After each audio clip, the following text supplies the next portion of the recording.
Nancy Cordes is in Philadelphia, where both candidates will hold rallies tonight. Nancy, looking at the road ahead the next 24 hours or so, certainly Clinton is the favorite in all 5 states voting tomorrow, but Bernie Sanders has had a previous pretty good run in several states. So what is the Clinton campaign doing in order to avoid any surprise upsets?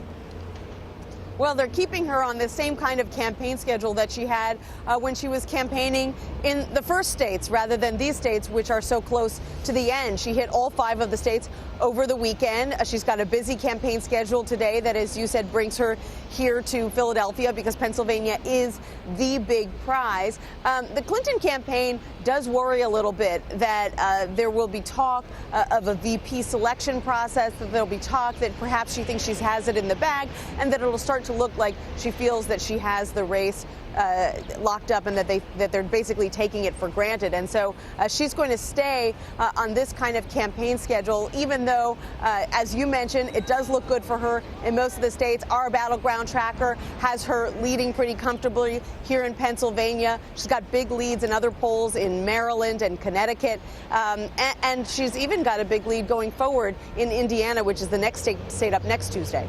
So Clinton picked up, or may have at least picked up, support from an unexpected person. Billionaire businessman Charles Koch did an interview, and he said that he might actually back Clinton because he dislikes Donald Trump so much, and he's not a big fan of Ted Cruz either.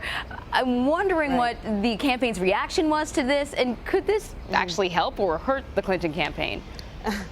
Wasn't that interesting? Yeah. He could barely get the words out because he couldn't believe that he was saying them. But he really does dislike Donald Trump. He called some of his policies monstrous. He said that some of his ideas and Cruz's ideas are akin to Nazi Germany. And so he said, hey, when you look at the Clinton presidency back in the 90s, actually, they imposed fewer regulations and the economy grew more than during a Republican presidency, the Bush presidency in the 2000s. So he said he could envision a scenario where he would get behind Hillary Clinton.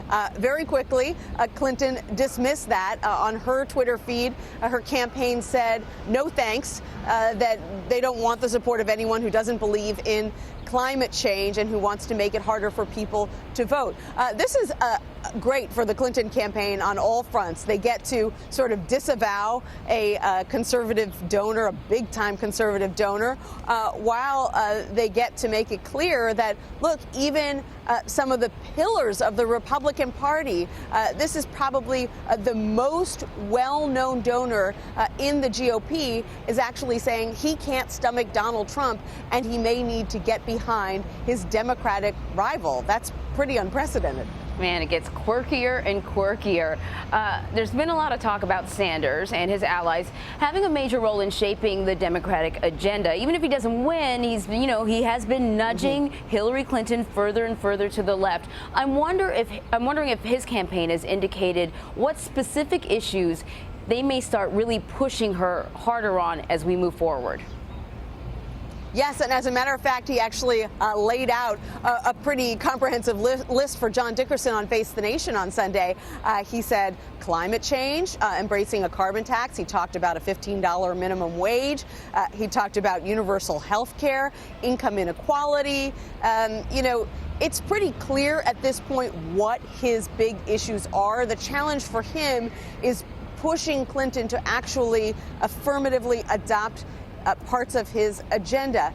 Clinton is going to want to do some of that because she wants to win over his very enthusiastic supporters, but she's also got to be wary of turning off the independent voters who will ultimately decide this election. So you're already hearing her come out much more forcefully in favor of a big hike in the minimum wage. She says now that she supports the fight for 15.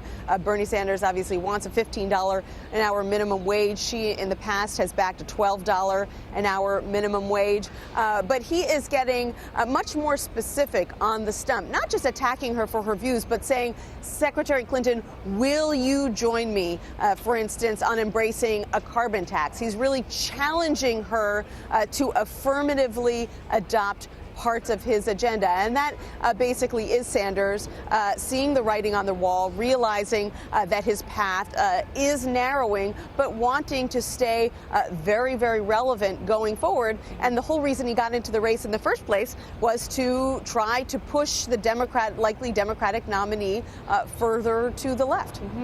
Nancy Cordes right in front of City Hall in Philadelphia. Thanks a lot, Nancy. You're welcome.